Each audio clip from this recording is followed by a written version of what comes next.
Okay okay Rama Reddy గారు. So ప్రస్తుతం మనతో టీపీసీసీ కాంగ్రెస్ అధికార ప్రతినిధి కూడా ఉన్నారు, శివకుమార్ గారు. ఎస్ శివకుమార్ గారు.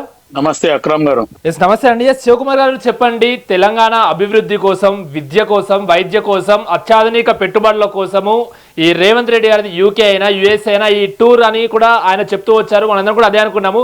సో అనూహ్యంగా ఈ అమెరికా టూర్ క్యాన్సిల్ అయింది, దట్టు లండన్ దాకా వెళ్ళిన తర్వాత క్యాన్సిల్ అయింది. సో ఏం చెప్పాలనుకుంటున్నారు? ఎలాంటి మీ దగ్గర ఉన్నటువంటి అనుమానాలు ఏంటి? అయితే ఇప్పుడే జనరల్ గా మీకు ఎట్లయితే సమాచారం ఉందో మాకు కూడా ఉన్న సమాచారం లండన్ పర్యటన నుంచే హైదరాబాద్ కి అక్కడ ఏదైతే ఉన్నాయో అవి చేసుకొని హైదరాబాద్ వస్తుండు. మిగతా వెంబడున్న మెంబర్స్ అందరు కూడా వాళ్ళు వెళ్ళిపోతారు. రేవంత్ రెడ్డి గారు ఒక్కరే ఇక్కడ ఏదో పొలిటికల్ క్లియరెన్స్ లేదు కాబట్టి అక్కడ ఏదో ఆసియాలో ఇబ్బందులు ఉన్నాయి.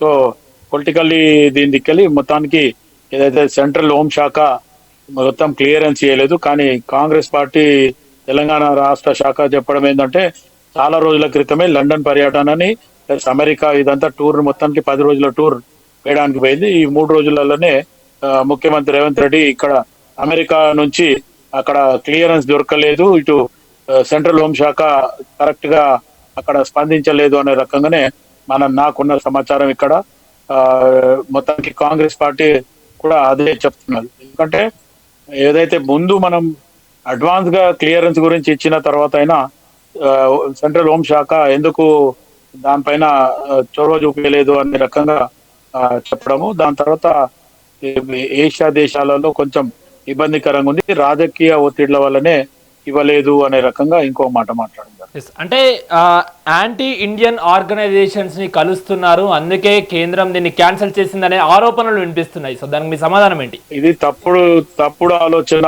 తప్పుడు ప్రకటన, లేకపోతే ఈ దిశగా ఆలోచించడానికి రేవంత్ రెడ్డి ఏం పోలేదు.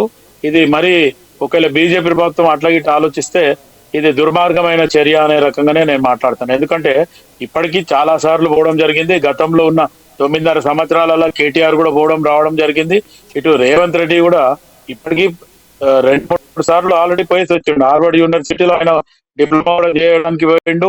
తర్వాత ఆ యూనివర్సిటీ నుంచి కానీ లేకపోతే స్కిల్ డెవలప్మెంట్ గురించి కానీ లేకపోతే వేరే వాళ్ళతో ఒప్పందం చేసుకోనికపోతే అక్కడ ఏదో ఇండియా మీద కుట్రపడడానికి పోతుంటే ఇది ఇక నిజంగా కూడా ఈ మాటలు మాట్లాడుతుంటే ఇంకా బీజేపీ ప్రభుత్వం ఆలోచించేది తప్పిదం అనే రకంగానే చెప్పాల్సి వస్తుంది. ఎందుకంటే ఇటువంటి దురుద్దేశంతో దుర్బుద్ధితోని మాట్లాడితే ఇంకా ఏం మాట్లాడలేం. ఉద్దేశం మంచిది, తెలంగాణ రాష్ట్రం అభివృద్ధి కావాలన్న ఆలోచన. రెండోది మీ మొత్తం కేంద్ర ప్రభుత్వంతో సఖ్యతగానే ఉన్నారు. ఎక్కడ కూడా గతంలో బీఆర్ఎస్ చేసినట్టు ప్రోటోకాల్ పాటించకుండా అవన్నీ ఏం చేస్తలేం. కాంగ్రెస్ పార్టీ అధికారంలోకి వచ్చిన తర్వాత ఈ 3 సంవత్సరాల నుండి సెంట్రల్ హోంశాఖ మంత్రి వచ్చినా, ఇటు ప్రధానమంత్రి వచ్చినా, లేదంటే ఇంకా మిగతా మంత్రులతో కలిసినా, లేకపోతే మేము రిప్రజెంటేషన్ ఇవ్వడానికి వెళ్ళినా మర్యాద పూర్వకంగానే ముఖ్యమంత్రి గాని మంత్రులు గాని తెలంగాణ శాఖ మొత్తం మర్యాద పూర్వకంగానే పోతుంది. మరి ఇటువంటి ఆలోచనలు వాళ్ళు ఇంకా తప్పుడు ఆలోచనలు, తప్పుడు మాటలు మాట్లాడుతుండ్రు అంటే ఇంకా వాళ్ళు ఆలోచించే దాంట్లోనే వాళ్ళ ఉద్దేశంలోనే దురుద్దేశం ఉంది అనే రకంగా నేను చెప్పడం జరుగుతుంది. అక్రమ్ గారు.